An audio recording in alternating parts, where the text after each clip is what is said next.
Welcome back. Well, we have covered Marianne Williamson's run for the DNC chair already on this channel. Now she has a interview with Krystal on Breaking Point. We are going to go over that.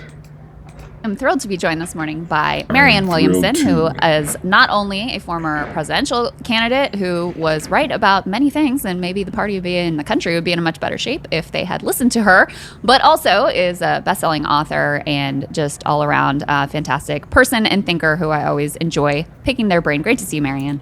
Oh, it's always good to see you. Thank you, Krystal. All right, so you are doing something... it's bold. Let's just say it's bold. You've decided to run for DNC chair. And I'll just put this New York Times reporting on the DNC. I don't know how bold that really is. She's probably going to lose. But going to the Green Party and announcing that she's going to run for a Senate seat from her state, that would be bold. Chair race up, which of course scarcely mentions you in it and describes you as a, quote, perennial presidential candidate, which is very dismissive. They outline a race between Ken Martin and Ben Wickler, who are two state party chairs. Just give us a little bit of a sense, because this is as in the weeds as it gets, these very insular races for party chair. Give us a sense of the contours of that race and why you specifically decided to jump into it. Well, of course, after my own experience, I was curious how the DNC actually runs. You can't get more into the weeds of the effects of the behavior of the DNC than running for president. I saw the corruption. I saw the way a apparently small group of people felt they had the right to decide, for instance, to cancel a primary, which is so... So she saw the corruption and how a small group of people could control the party. So why help build this party? Why stay in this party? Ludicrous, and has delivered us to where we are now and what we are about to experience for the next 4 years. So, of course, I was curious, and I was curious if the DNC would be looking in the mirror. I was curious about where they would go from here. I was just observing. Why would they look in the mirror now? They did the same thing with Bernie Sanders. They pumped up Donald Trump then. He was the Pied Piper candidate or something like that. They called him, right? They helped Trump. They wanted to go against Trump thinking that they could beat Trump easily, the Clinton campaign. What is this, almost 10 years later, and now they're going to start looking in the mirror? I don't think so. Observing. Now, Ken Martin in my campaign's interactions was always a gentleman. He was ethical. He was honorable. Have only the greatest things to say. But I also saw other behavior, such as we're going to win by kicking people off the ballots, etc. The more I observed in terms... So the DNC wants to kick people off the ballots. Let's lead them to the Green Party, the Democratic Socialists, whatever, whoever, the Libertarian Party. I don't even care. The DNC don't want us. Let's go somewhere else. In terms of the conversation going on in the race, just through a cursory look at the media, etc., I realized nobody's suggesting a fundamental change here. Nobody is addressing the deeper levels of malfunction. That's the thing. When it comes to the DNC, we're not talking about dysfunctional. When you're losing Pennsylvania, you're losing Michigan, you're losing Wisconsin, you're losing Ohio, all these red states, this is beyond dysfunction. This is into malfunction. That's when I decided to jump in. But that go ahead. She's just going to say the DNC was kicking people off, don't want people. Okay, then they lost all those states. Again, they said for every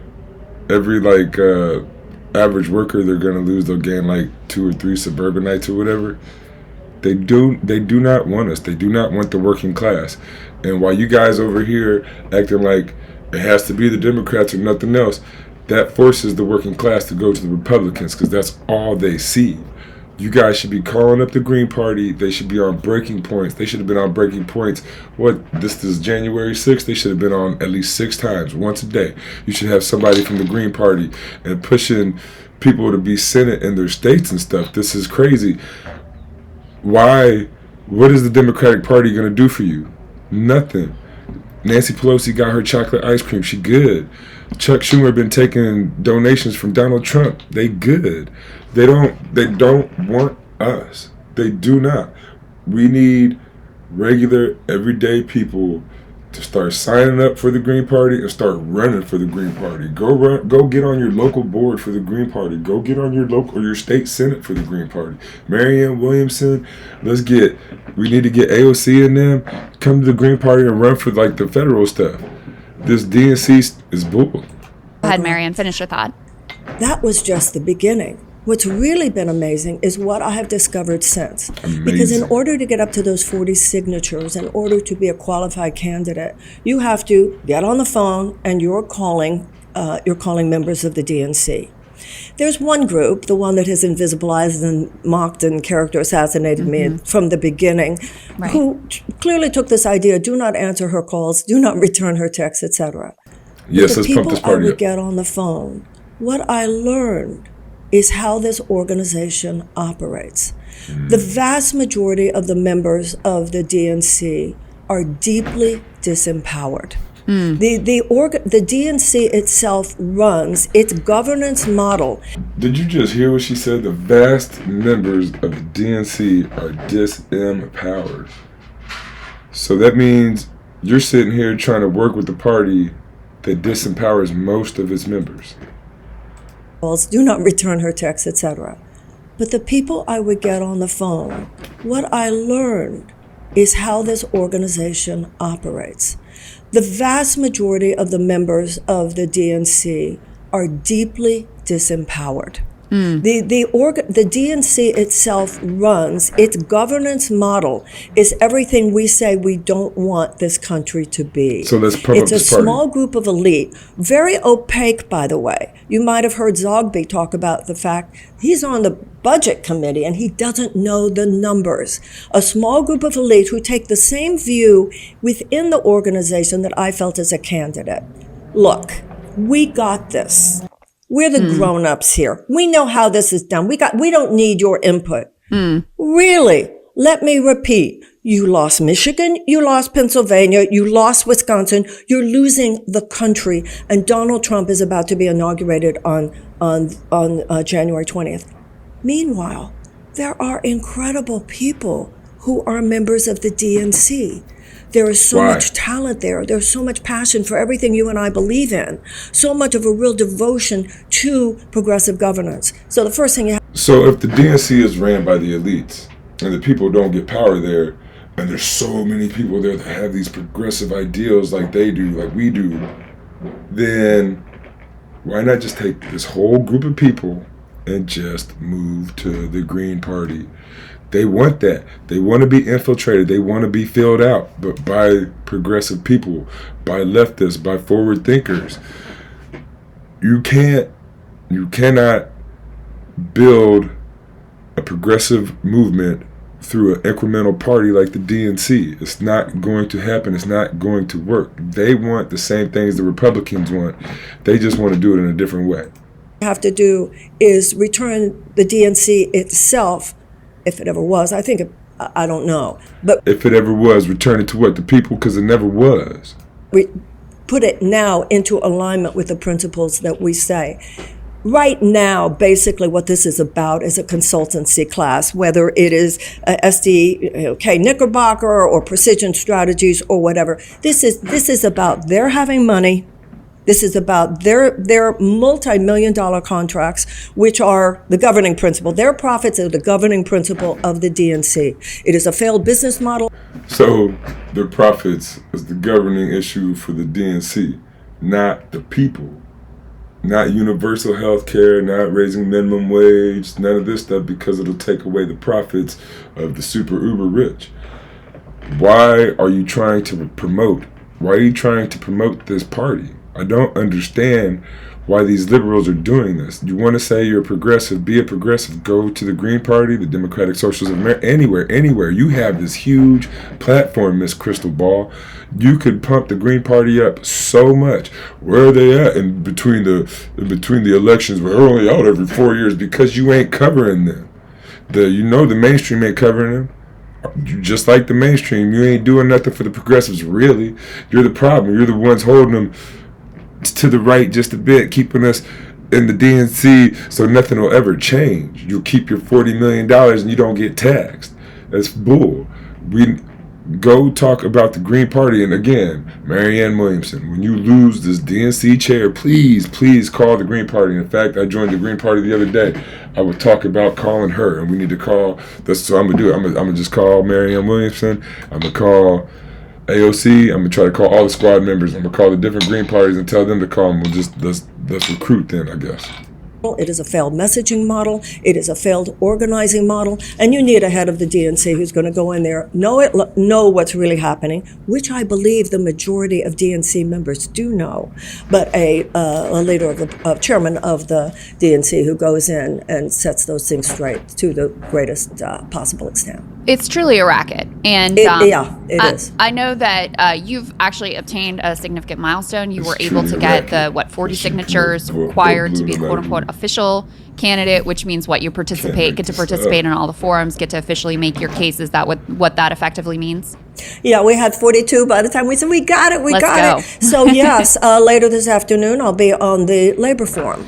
Tomorrow, I'll be on the forum having to do with the state parties. It's very exciting. There's one in Detroit. There are two online. There's another one in Washington, D.C. So I'm the candidate for those who know that incremental change is not going to do it. So more bells and whistles is not going to do it. You've got to recognize the corruption that's in the bones of this thing. Yeah. And that's the truth we're telling. So let's fill up a non-corrupt party with non-corrupt people. If you fill up the Democratic Party with non-corrupt people, but it's still ran by Nancy Pelosi, Chuck Schumer, and all these other corrupt people, then we don't get nothing for that. In fact, AOC, her voice gets shut down, and now she starts stroking Mama Bear. It doesn't work this way. We need to do something different. Here. My fear is, right after Election Day, there seemed to be some genuine shock, possible soul searching going on, even among Democratic elites. And that seems to have really faded. You have people like Jim Clyburn saying, everyone just needs to chill. It's fine. Hakeem Jeffries put back in with no dissent as leader in the House. Even the contours of this DNC chair race. I mean, I know the odds you're up against, right? You've got the New York Times effectively, to their credit, writing not a lot of soul searching that we're seeing from Democratic elites, at least vis-a-vis this DNC party chair race. And you have comments being made like these from Chuck Schumer that effectively indicate Democrats don't have a reality problem. We need to tweak the messaging a little bit because people aren't really understanding just how absolutely incredible we are. Let's just go ahead and take a listen to a little bit from Senator Chuck Schumer. And then I just love to hear from you where you think Democrats went astray and what you're hearing in terms of the level of soul searching or lack thereof.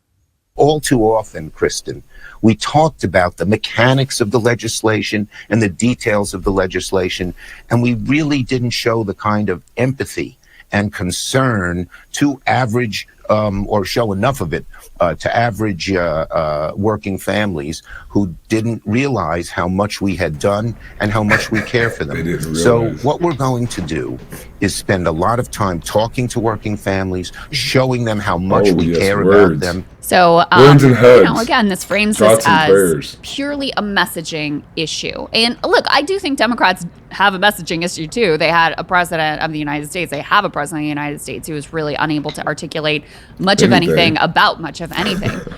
But to purely look at this as, we just need to, fine-tune the messaging and really tell working class people just how amazing we've been for them, I think is incredibly condescending and just utterly misses the point. And of course, lets all of the people that you're talking about. She's going to talk about incredibly condescending, where she's going to, right after she says all this whatever about Chuck Schumer, she's going to tell you the Democrats are, you got to vote for the Democrats are just so much better than the Republicans. Oh my gosh. The consultant class and the elites that led us down this disastrous path as a country, and certainly for the Democratic Party, lets them completely off the hook. Well, there's a lot here, including the fact that what would consulting firms on K Street in Washington, D.C. know about how to talk to people in Kansas? even if they wanted to, or know how to talk to people in Nebraska, or know how to talk to people in North Dakota. Meanwhile, once again, going back to the membership of the So the Democratic Party is going to know how to do this. You got Chuck Schumer's. Just tell them that we did stuff for them. You guys. the DNC, you have members who do know, who have been working in those states for sometimes decades, and their voices are nullified. They are given very little in terms of money. They're just always begging for some help from the DNC. Now, so my thing is, Bernie Sanders proved that the people are willing to put the money in.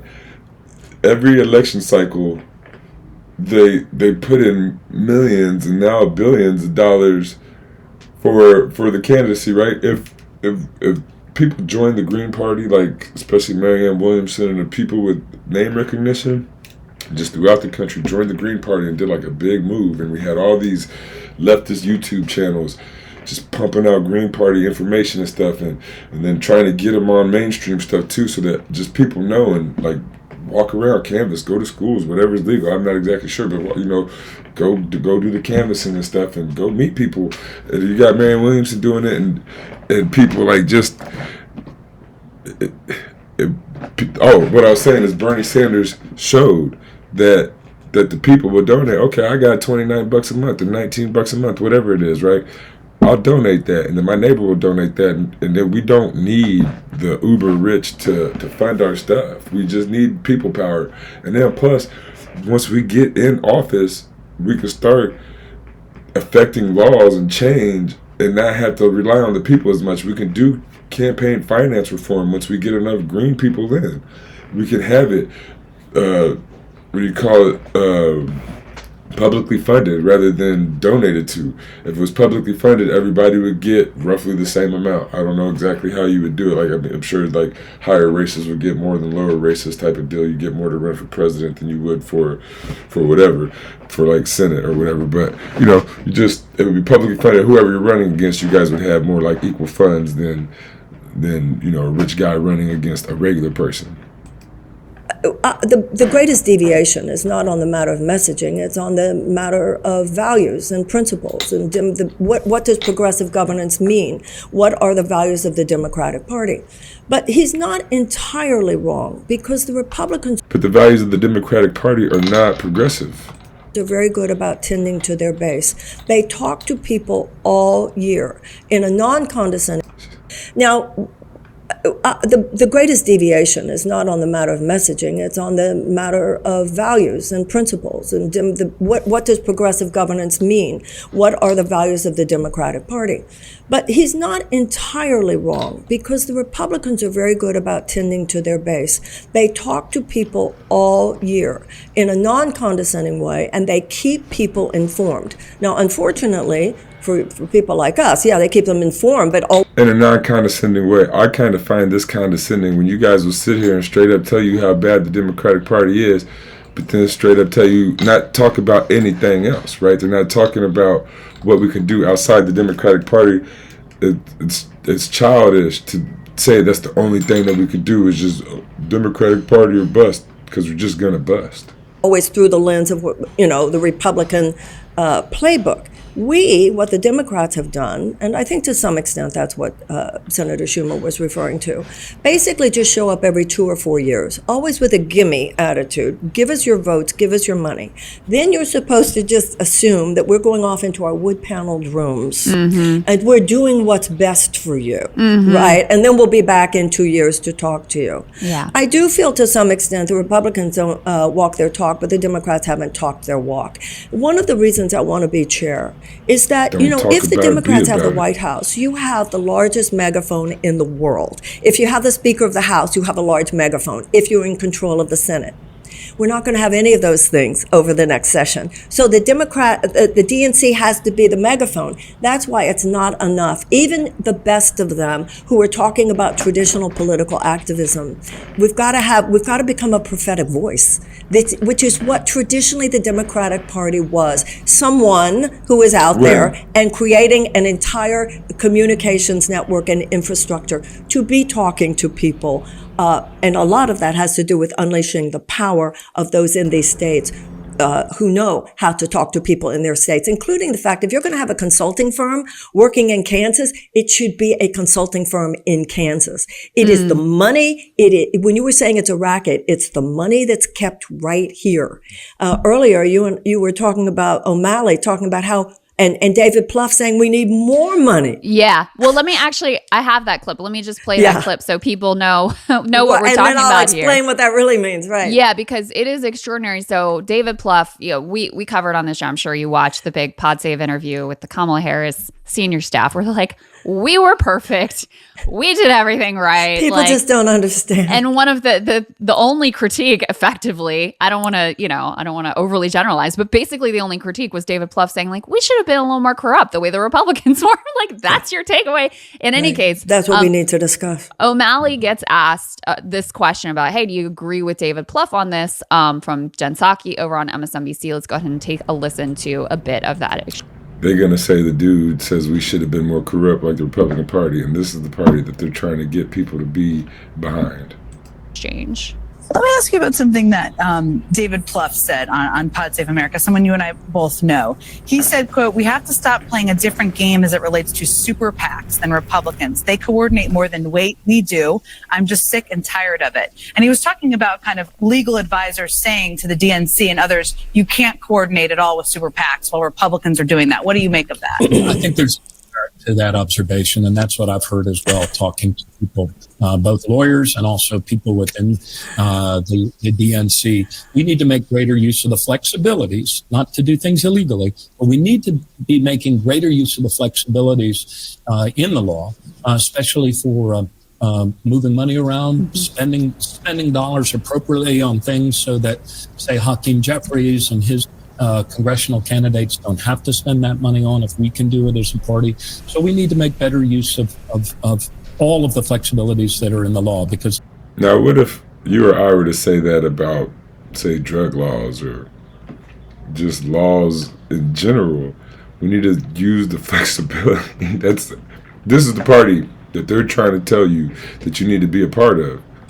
Lord knows we're getting pounded because of some of them. We need to make sure that we are playing by this new and ever developing set of rules without compromising our principles. We're not above the law. We believe in a republic where no one's above the law, but we do have greater flexibilities than we're currently using.